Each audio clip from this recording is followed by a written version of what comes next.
एक ऐसी मखलूक जो कुछ इंसानों के लिए मसीहा जबकि कुछ लोगों के लिए सबसे बड़ा फितना और शर है, जिसे एक मजहब के मानने वाले अपना निजात दहिंदा और दूसरे मजहब के पैरोकार अपना सबसे बड़ा दुश्मन मानते हैं। कुर्ब क़यामत में जाहिर होने वाली ये शख्सियत आखिर कौन है? जब वो जाहिर होगा तो दुनिया में कैसी फसाद मचेगी और क्या दौरे हाजिर में उसके आने की तैयारियां मुकम्मल हो चुकी हैं?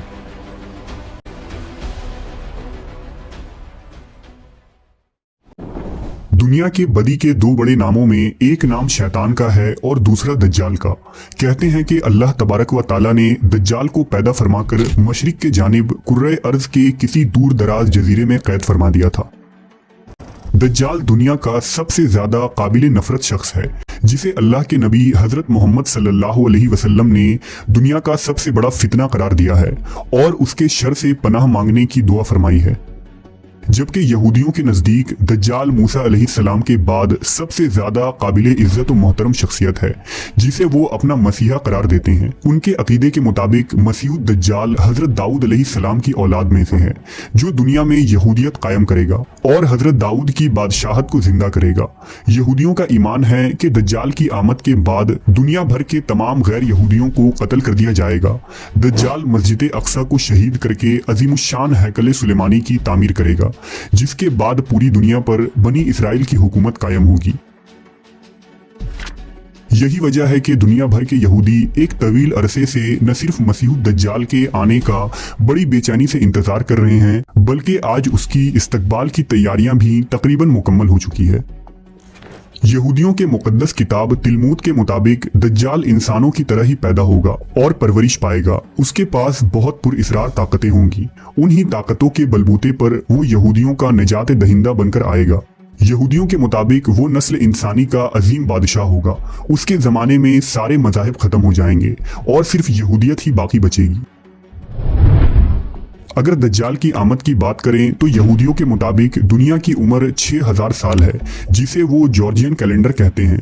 उनके मुताबिक इस कायनात की तख्लीक से लेकर अब तक 2240 साल गुजर चुकी हैं और 6000 साल के आखिरी सालों में मसीह दज्जाल की आमद होगी। इस्लामी किताबों में दज्जाल का तफसीली जिक्र मौजूद है और उसके आमद की तमाम पेशन गोइयों को बयान किया गया है। दरअसल दज्जाल के माने अरबी में जालसाज, फरेबी, झूठे और गुमराह कुन शख्स के हैं। इस बदतरीन शख्स का नाम दज्जाल इसलिए रखा गया कि झूठ, धोखाबाजी और फरेबकारी में ये सबसे अव्वलीन दर्जे का होगा। लिहाजा हजरत अबू कतादा रज़ियल्लाहु ताला अन्हु बयान करते हैं कि रसूलुल्लाह सल्लल्लाहु अलैहि वसल्लम ने इरशाद फरमाया, हजरत आदम से लेकर क़यामत तक कोई मखलूक दज्जाल से बुरी न होगी।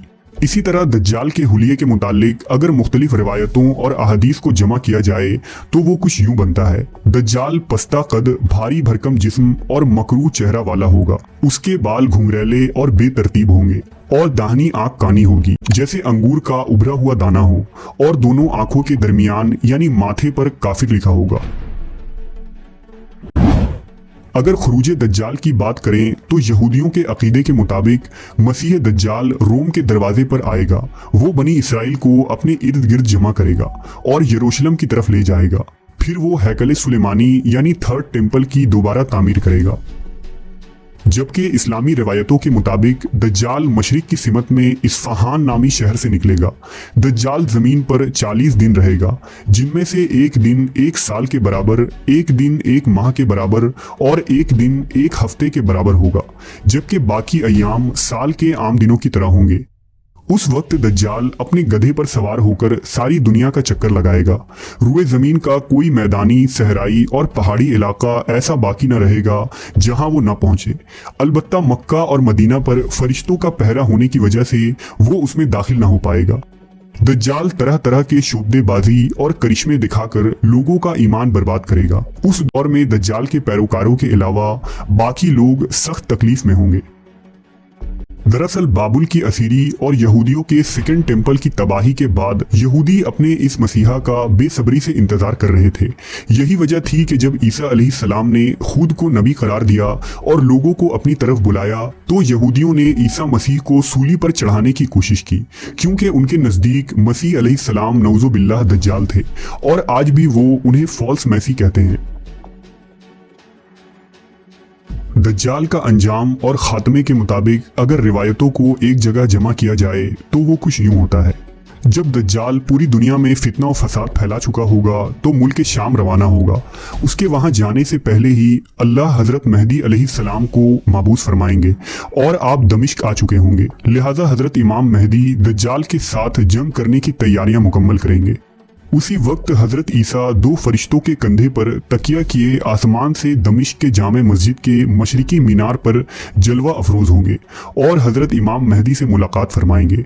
इमाम मेहदी नहायत ही इनकिसारी और खुश इखलाकी के साथ आपसे पेश आएंगे और फरमाएंगे, या नबी अल्लाह इमामत कीजिए। लेकिन हजरत ईसा अलैहिस्सलाम इरशाद फरमाएंगे कि इमामत आप ही फरमाएं, क्योंकि ये इज्जत इस उम्मत को खुदा ने दी है। बस हजरत इमाम मेहदी नमाज पढ़ाएंगे और हजरत ईसा आपके पीछे नमाज पढ़ेंगे। नमाज से फारिग होकर इमाम मेहदी फिर हजरत ईसा से कहेंगे कि या नबी अल्लाह, अब लश्कर का इंतजाम आपके सुपुर्द है, जिस तरह आप चाहें अंजाम दे। वो फरमाएंगे, ये काम आप ही अंजाम दे, मैं तो सिर्फ दज्जाल को कत्ल करने के लिए आया हूँ, जिसका मारा जाना मेरे ही हाथ से मुकद्दर है। जब रात गुजर जाएगी तो सुबह को हजरत मेहदी फौज लेकर मैदान जंग में तशरीफ लाएंगे और हजरत ईसा अलैहिस्सलाम फरमाएंगे कि मेरे लिए घोड़ा और नेज़ा लाओ ताकि मैं उस मलून के शर से जमीन को पाक कर दूं।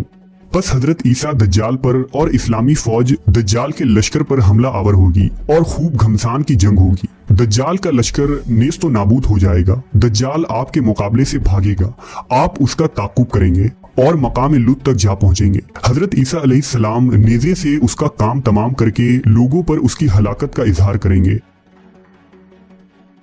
कहते हैं कि अगर हजरत ईसा अलैहिस्सलाम उसको कत्ल ना भी करते तो भी वो आपके सांस से इस तरह पिघल जाता जैसे नमक पानी में पिघलता है।